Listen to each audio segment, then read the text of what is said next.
Azərbaycan Qida Təhlükəsizliyi Agentliyinin keçirdiyi növbəti yoxlama zamanı bu dəfə kərə yağlarında nöqsanlar aşkarlandı. Belə ki, kərə yağı adı altında satılan məhsul partiyalarında bitki steriliyle yanaşı yağ turşuları üzrə də uyğunsuzluq müəyyən edilib. Bu isə istehlakçı hüquqlarının kobud şəkildə pozulması faktıdır.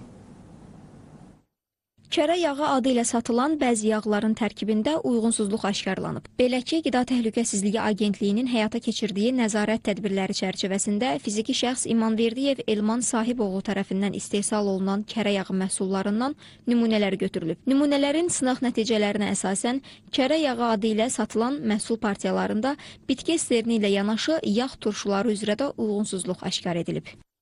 Aşkar olunan uyğunsuzluqlar qida məhsullarının təhlükəsizlik göstəriciləri ilə bağlı olmasa da, istehlakçı tərəfindən qanunvericiliyə zidd şəkildə istehlakçıların aldadılması və onların hüquqlarının pozulması hesab olunur. Belə ki, kərə yağı məhsulunun üzərində təbii inək südündən hazırlanmış, pastörizə edilmiş qaymaqdan istifadə edilməsi bəyan olunsa da, yoxlama zamanı məhsulun tərkibində faktiki bitki yağının qatılması halı aşkar olunmuşdur.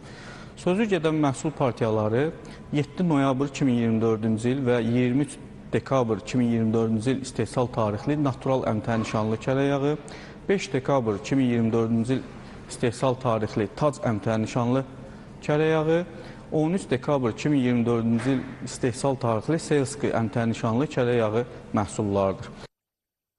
Qeyd edək ki, agentlik tərəfindən sözügedən məhsul partiyalarının dövriyyədən çıxarılması və ticarət şəbəkələrindən geri çağırılması ilə bağlı məhdudlaşdırıcı qərar qəbul edilib. Həmçinin sahibkar barəsində inzibati tədbir görülüb. Aşkar edilən nöqsanların aradan qaldırılması ilə bağlı icrası məcburi göstərişlər verilib.